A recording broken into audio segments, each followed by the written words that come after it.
Ladies and gentlemen, I would now like to turn to one man that has been in the thick of the clean tech sector in the UK, who is our guest speaker tonight. Nobody can truly doubt his resolve towards supporting a sustainable economy, given some of the wars he has had to wage and no doubt will continue to have to during his term of office. He has been at the forefront of his party's approach on matters climate change and environmental for over 8 years, and I look forward to hearing what he can tell us about current and future support for the technologies that you will hear more about shortly. Ladies and gentlemen, Minister of State for Energy and Climate Change, Greg Barker.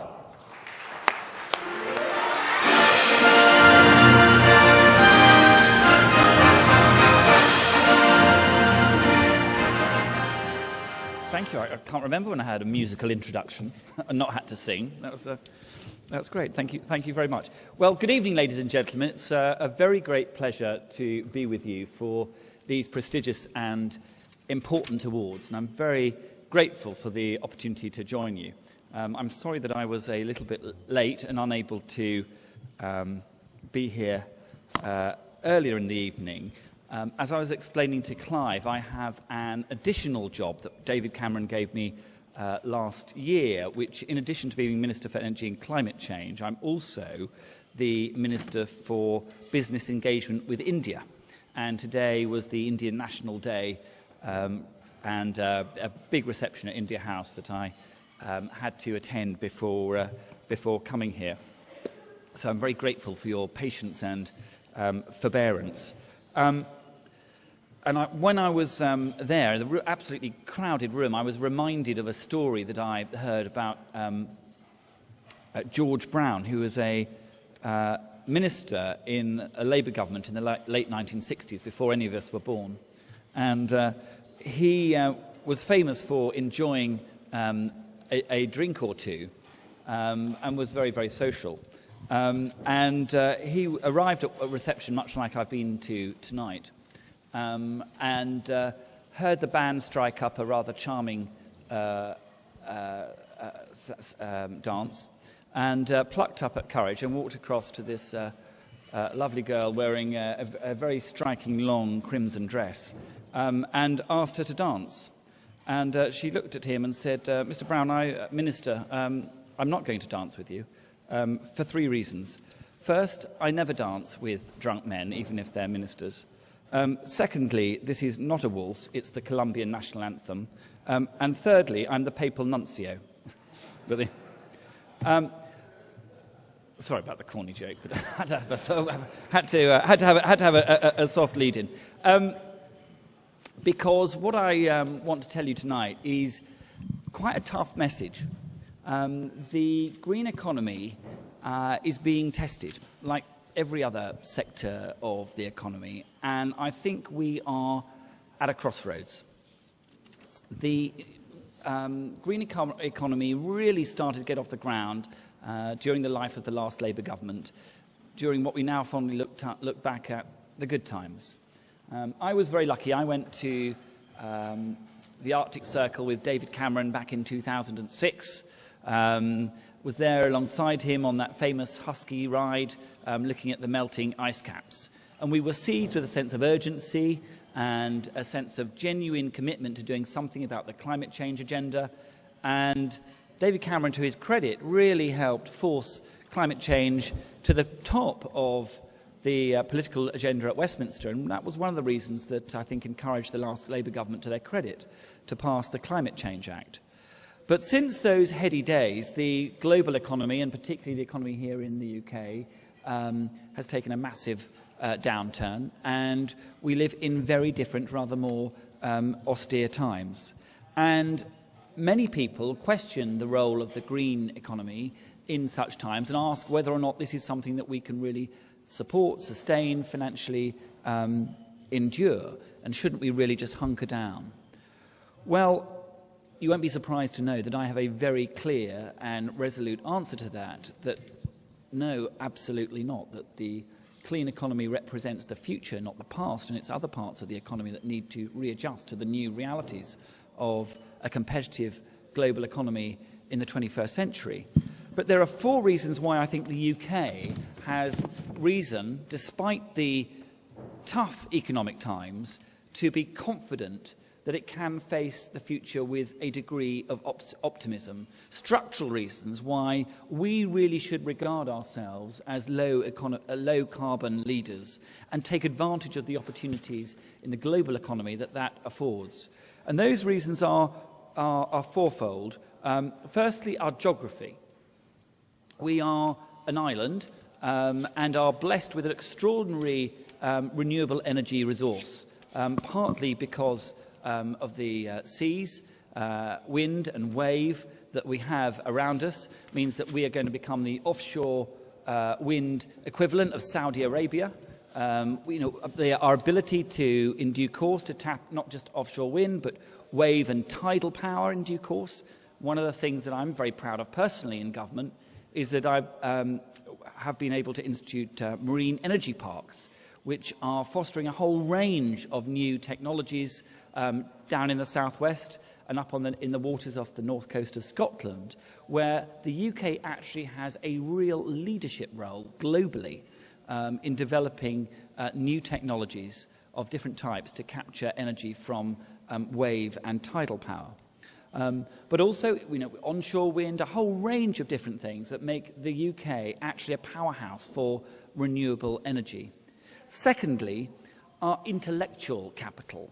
We have amazing people here in the UK, in our universities, in Cambridge or Imperial here in the centre of London, at UCL, at Southampton, at Manchester, Edinburgh. There are a number of really global centres of extraordinary excellence, research and innovation that also have incredibly good links to the business community and are increasingly adept at taking those smart ideas and commercialising them and sending them into the real economy. Thirdly, and it's not very fashionable to say so, but actually the City of London is a huge asset to the UK.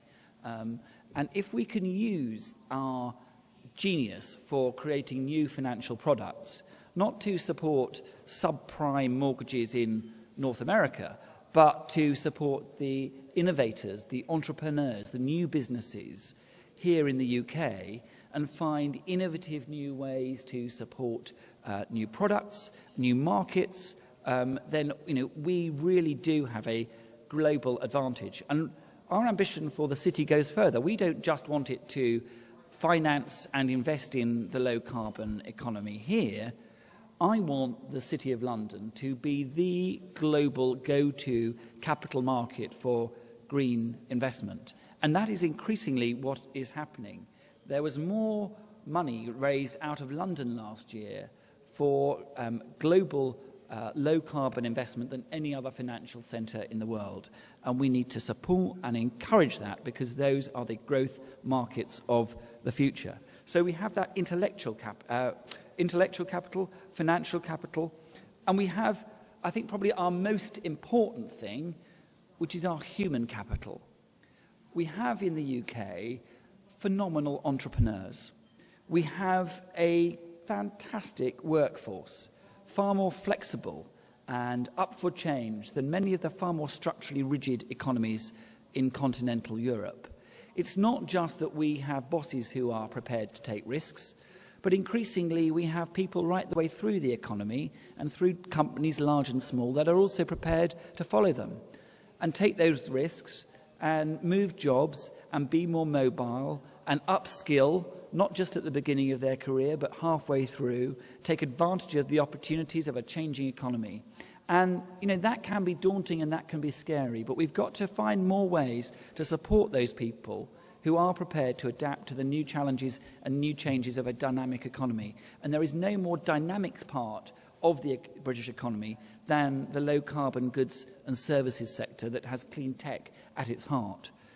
Because for all the grumbling that you'll find in the Daily Mail or occasionally in the Daily Telegraph about subsidies for wind farms or excessive returns for solar, if you go back 18 months ago, the reality is in the last 12 months, according to the latest report of the CBI, the low-carbon goods and services sector accounted for nearly 25–30% of all growth in the UK economy.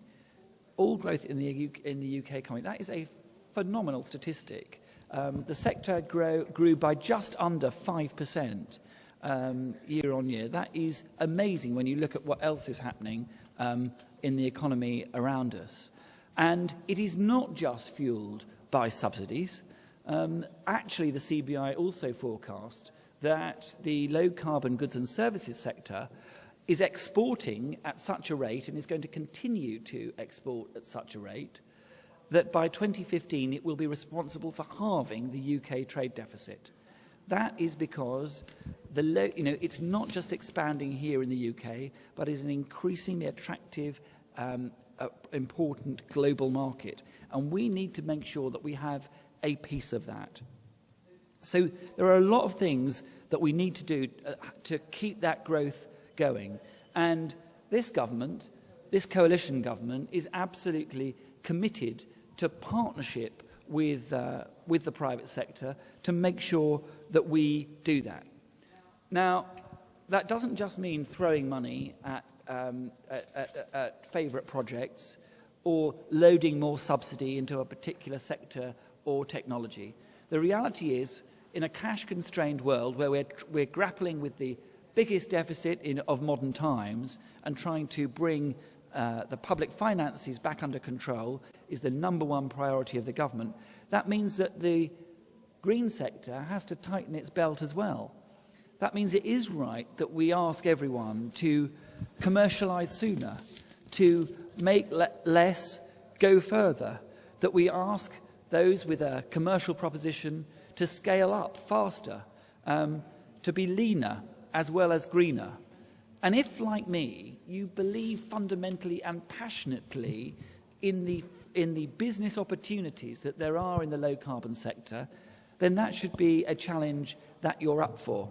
And increasingly, when I look at the wealth creators in the low-carbon sector, I look at the pioneers, the inventors, the entrepreneurs, the risk-takers, I think they are too, because I see more confidence in this sector than practically any other part of the economy. I know that government has a part to play to create that long-term stable framework and mitigate the shocks and surprises in policy in order to be a partner for growth.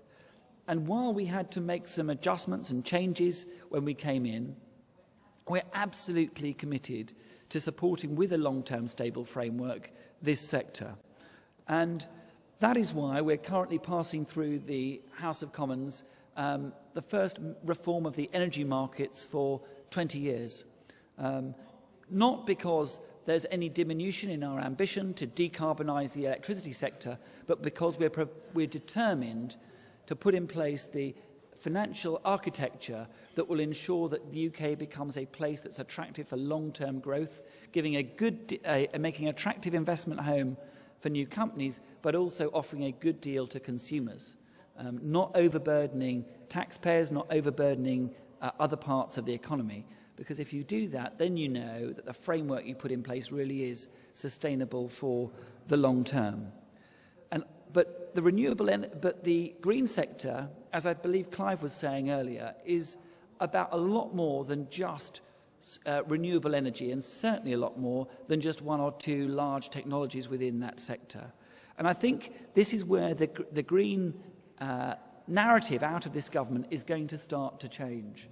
We're going beyond that rather stale argument about onshore wind farms. We're going beyond even just renewable energy to talk about resource efficiency, the importance of energy efficiency, the importance not just of renewable energy but renewable commodities, about the importance in the long term of synthetic rare earths. If we're going to reinvent manufacturing in this country and see a larger share of our economy being about manufacturing, then we need to insulate ourselves against external price shocks. We need to shorten supply lines. We need to discover real sustainability that comes by by making our economy more resilient and more competitive. That is the ground that sustainability and those that believe in a green economy have to stake out and fight for. It's gone way beyond hugging polar bears. This is about fighting in the global race for economic competitiveness and true sustainability. And that is why I'm so very pleased to be here addressing an audience like this tonight. Thank you very much.